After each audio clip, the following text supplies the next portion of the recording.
On today's episode of Locked On Pirates, we're going to talk about how the team can end their 9-game losing streak against Jack Flaherty and the St. Louis Cardinals tonight, as well as questionable bullpen decisions by Derek Shelton and the team as a whole, and the status of hitting coach Andy Haines amidst what has just been not the greatest offensive output from this ball club throughout most of the first half of the year. All of that and more on today's episode of Locked On Pirates. I am, of course, your host, who does the most, Ethan Smith. Hope you all are having a phenomenal Wednesday. Hope you all are looking forward to the series finale against the St. Louis Cardinals before the Pittsburgh Pirates head back home on Friday to face the San Francisco Giants, which check out my Monday episode to check back in about some potential big news heading into Friday against the San Francisco Giants. But with everything said, thank you guys for making me your first listen of the day every single day here on the Locked On Podcast Network. I am, of course, your host who does the most, Ethan Smith, and let's get right into it. You are Locked On Pirates, your daily Pittsburgh Pirates podcast. Part of the Locked On Podcast Network, your team every day.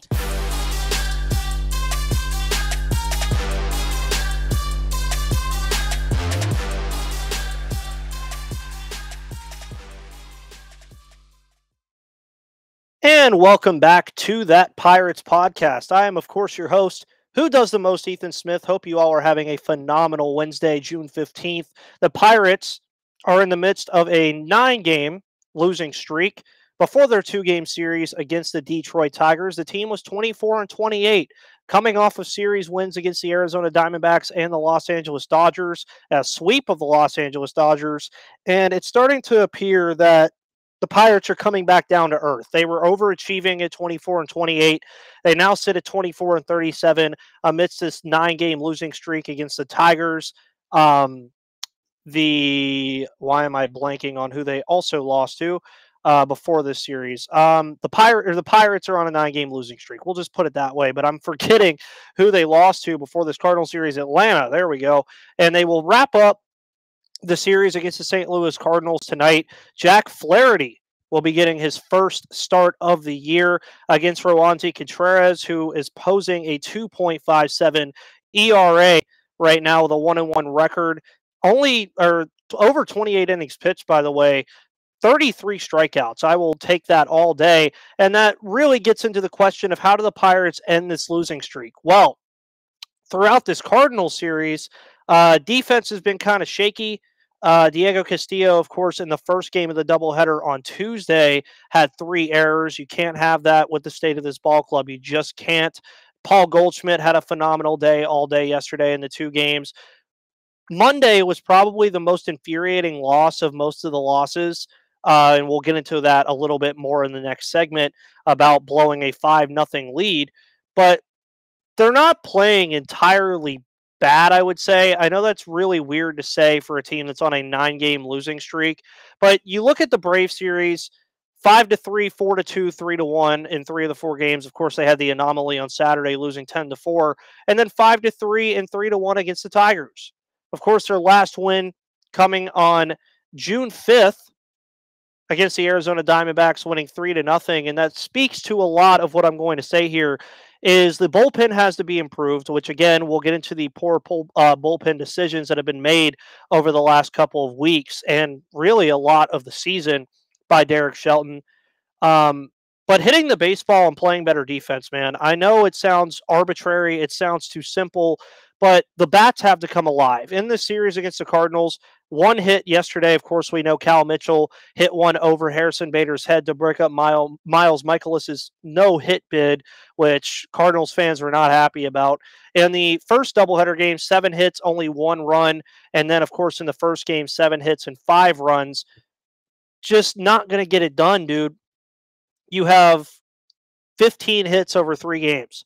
That's not bad. It's not bad in the slightest, but when you're not turning it into runs, you're sticking your starters in terrible situations. Like, what day was it that I believe it was Monday when Mitch Keller went out there, just pitched a phenomenal game, by the way. 5 1/3, 7 hits, 2 earned runs, 2 Ks.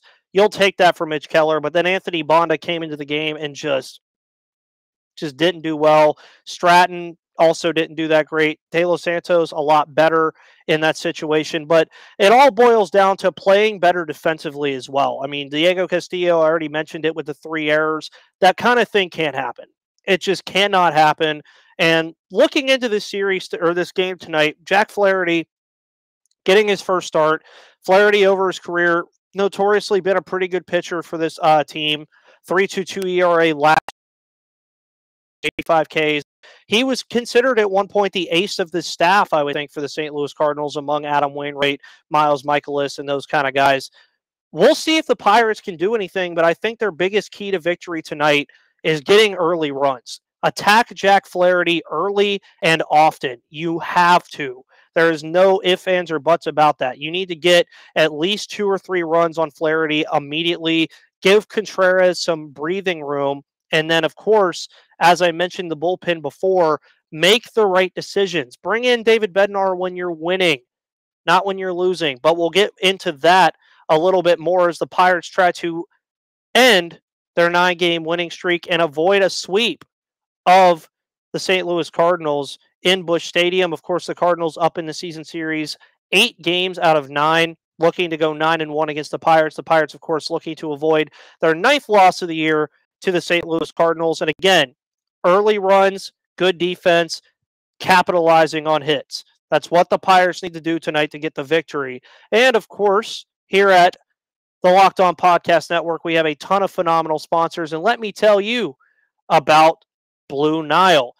Of course, we are introducing BlueNile.com, the original online jeweler to high-income adults, primarily males 25 plus, looking to get engaged or gift fine jewelry and visit the website and convert into a Blue Nile customer. So, at Blue Nile, you can celebrate all of life's special moments, from creating the custom engagement ring of her dreams to gifting a classic and timeless jewelry piece, all at prices you won't find at a traditional jeweler. There are 2 parts to this business: wedding jewelry and everyday fine jewelry. Both ideas, by the way, should be brought to life. And you know why? Whether you're ready to pop the question or you're celebrating a milestone moment, fine jewelry is unique as her with the modern convenience of online shopping at BlueNile.com. Blue Nile has simple online tools that let you choose the diamond shape, size, and clarity, as well as setting style. Blue Nile's bench jewelers will then handcraft her perfect engagement ring. Each ring is one of a kind. Looking for fine jewelry but having trouble choosing? Blue Nile has jewelry experts on hand 24/7, available via phone or chat to help you find a memorable gift at every budget. Make sure your moment sparkles with jewelry from BlueNile.com, and Locked On Pirates listeners get $50 off purchases of $500 or more. This podcast exclusive includes engagement. Use code Locked On.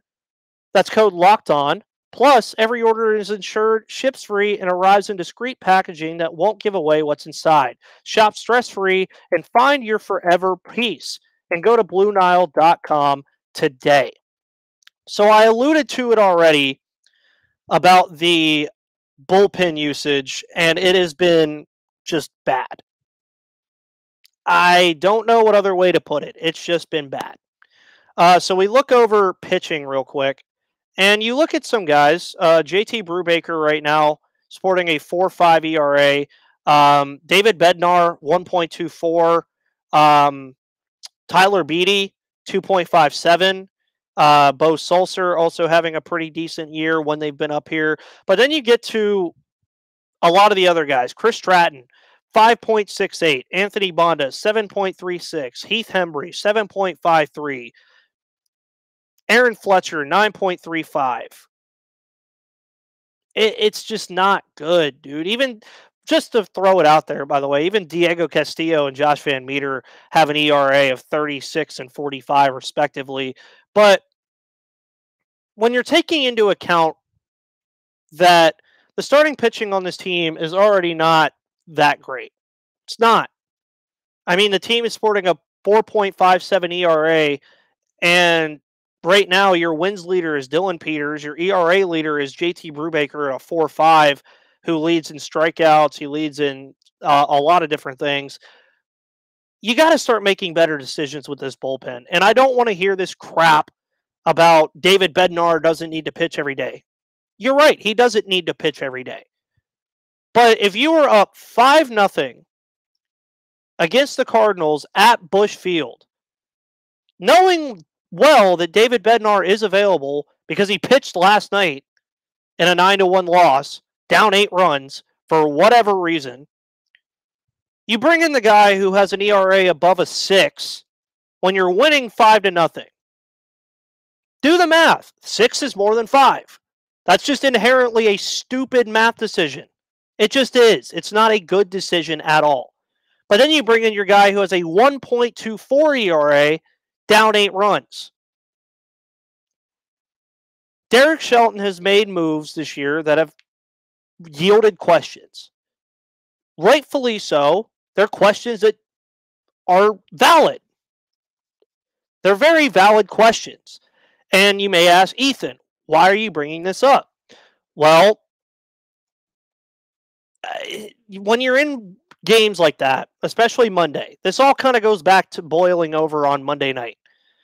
When you bring up a game like that, where again, you were up 5-0 in the game, you were up 5-0, and you choose, and again, I understand it was early in the game. Bednar's not usually used in that situation. Why not Chris Stratton? Why not Dylan Peters, who has a 3.86 ERA? Why not one of the other guys in the bullpen? Again, this bullpen is very good right now. At all. It was phenomenal to start the year. Dylan Peters, Will Crowe, David Bednar, and Chris Stratton were virtually unstoppable. Even then, why not bring in Will Crowe? The guy has a 2.25 ERA. He's playing good still. You still have very good options. Tyler Beede, David Bednar, Yuri De Los Santos even, a 2.7 ERA, has looked good.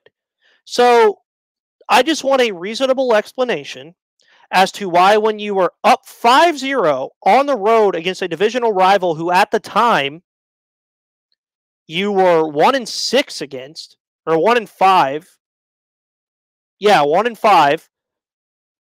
With a chance to end a losing streak and begin the series with a win. You already know the Pirates, and if we know this, the front office, the coaching staff, the players know this. The Pirates notoriously struggle in Busch Stadium. It's just true. It's not an easy place to play. They struggle against the Cardinals, period. Busch Stadium is just worse. So you had the chance to start a series off with a win, up 5 runs, and then it even goes back to the question that I brought up to some Pirates fans and some of the Locked On hosts. Mitch Keller was pitching great. I get it. He was already at 88 pitches before the inning started. He then gets an out, and then he starts getting hit around, which is why he had the 2 earned runs. Because Bonda allowed him. Why not just let Anthony Bonda start that inning fresh? That's the other thing. Keller did not need to go out there for the 3rd time through the order, at the top of the order, to pitch again. He could have left the game unscathed. He could have had a really good stat line to look at. He would have had 5 innings pitched, no earned runs in Busch Stadium against a hot Cardinals team in terms of offense. But you decided to bring in a guy after he has to come in 1st and 3rd. So he's already coming in with a runner in scoring position and another guy at the corner. It's just baffling to me. It really is. It's just baffling to me. And there's a lot of things to be baffled about with this team right now. There really are. The pitching has been suspect.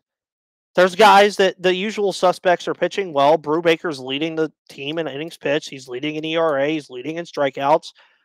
Bednar is, I believe, 10 for 10 on saves. I don't think he has a blown save yet.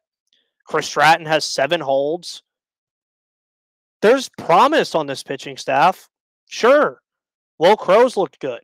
Zach Thompson has looked better of late. Mitch Keller has looked better of late. But now it's an inverse. So at the beginning of the year, the starting pitching was awful and could barely get past the 3rd or 4th inning, and the bullpen was good. Now the bullpen is garbage, and the starting pitching is playing better.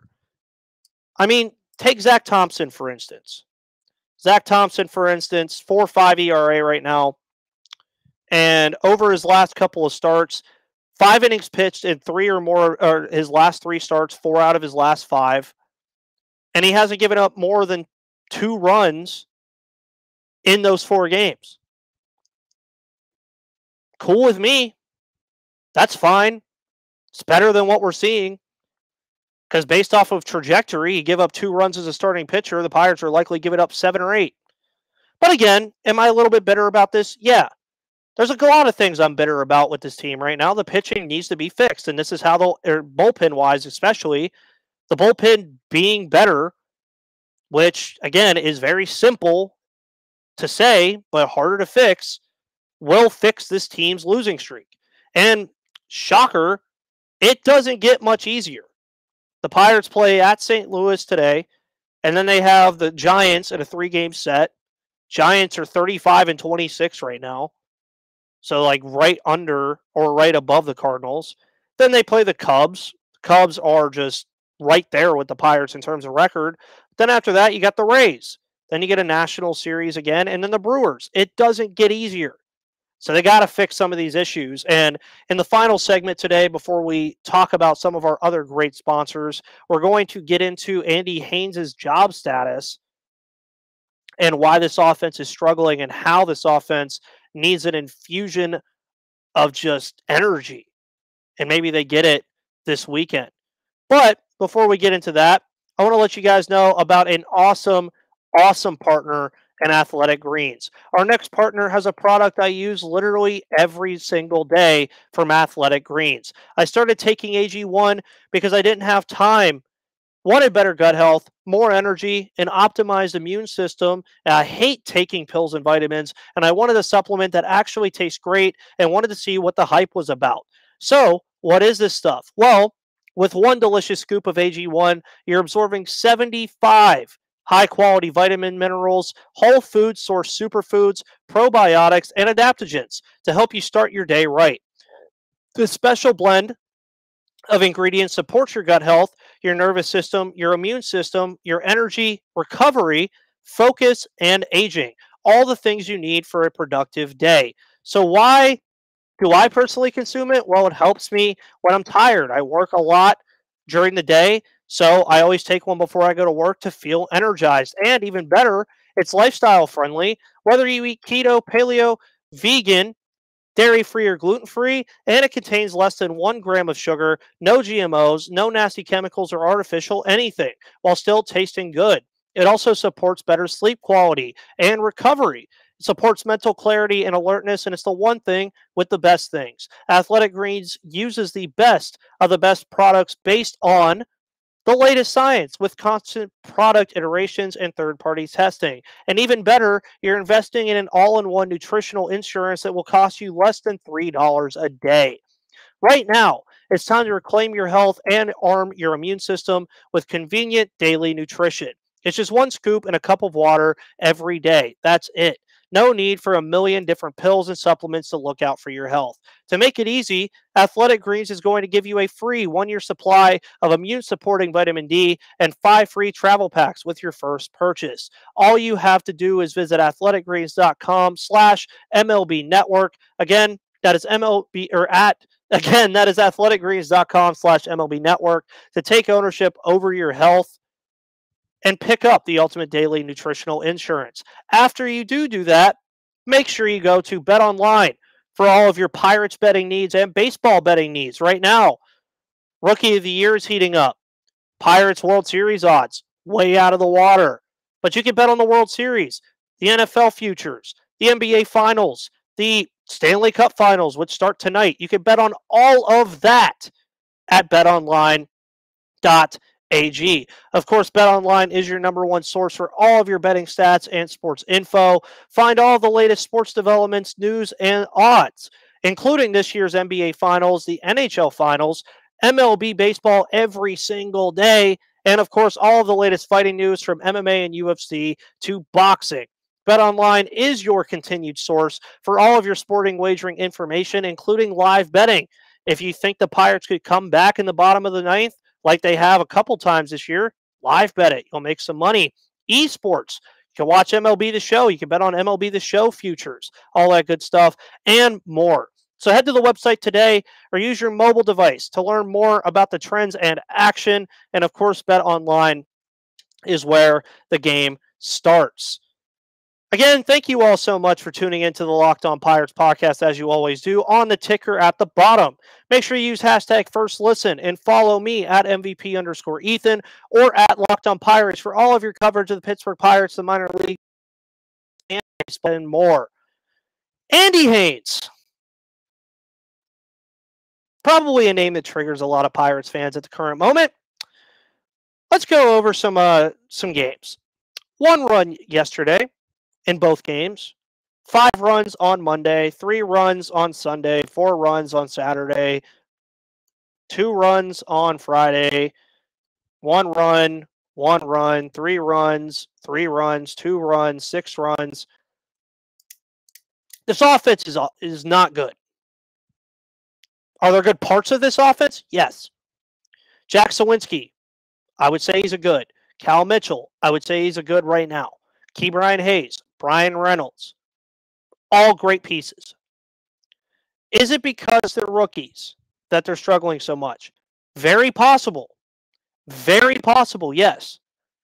Andy Haines, the hitting coach of this Pirates team, who, if I may remind you, came over from this team from the Milwaukee Brewers last year, has not been good.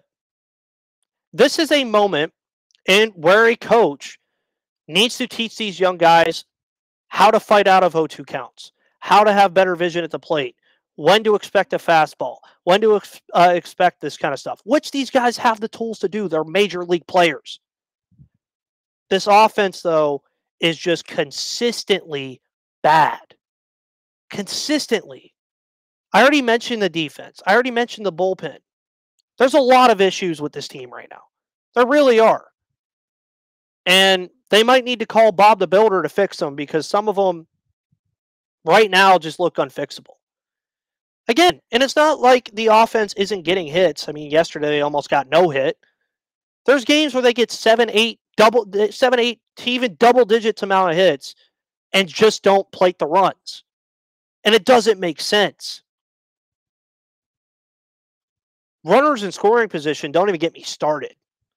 This team will get runners in scoring position and just forget how to play the game. The ball will look like a airsoft pellet coming in the zone rather than a beach ball. And again, there's bright spots to the offense. Ke'Bryan Hayes, Brian Reynolds, I already mentioned a lot of those guys. But Andy Haines has to step up here and do something. I don't know if it's switching the lineup around, telling him, Derek Shelton, to do that. I don't know what it is that they need to do. Something has got to change, though. And that's another way that the Pirates can get back on track here. Hitting the baseball, man. Hit the baseball better. Jackson, you're getting infusion from these rookies, and you're going to probably get an infusion if O'Neal Cruz gets called up this weekend, which has been reported all week, and I talked about on Monday. Once O'Neal Cruz comes up here, especially if he's hitting the baseball well and this team still isn't plating runs and still struggling at the plate, I think it's time to really question if Andy Haines is going to be the hitting coach of this baseball team after this year. Because it's unacceptable. It really is. The Pirates' offense, by no means am I saying this offense is good. Does it have the tools to be a really good offense? There is absolutely no excuse, though, on a doubleheader day that you scored 2 runs. There is no excuse that in the entire Brave series you couldn't score more than 4 runs in a game. They scored 10 runs over 4 games against the Braves. 4 runs over 2 against the Tigers. 13 over 3 against the Diamondbacks. What else is there to say about it? They got some stuff to fix, man. They really do. And they got to. But with that said, the Pirates, again, trying to end their 9-game losing streak tonight against the St. Louis Cardinals. We'll see if they can pull it off. And of course, now that you made me your first listen of the day, thank you again for that. Make your second listen to Locked On MLB podcast. Of course, MLB expert Paul Francis Sullivan brings humor, passion, and a unique perspective on every team and the biggest stories around the league. Follow the #1 daily league-wide podcast, Locked On MLB, on the Odyssey app, YouTube, or wherever you get your podcasts. On tomorrow's episode, it's going to be an off-day primer. We're going to recap this Cardinal series as a whole, look at the good performances, the bad performances, and everything in between, as well as previewing the series against the San Francisco Giants and the impact that O'Neal Cruz could have on this team if he is called up this weekend. Guys, thank you so much for tuning in, as you always do. And with that said, I am your host who does the most, Ethan Smith. I will see you guys on the flip side.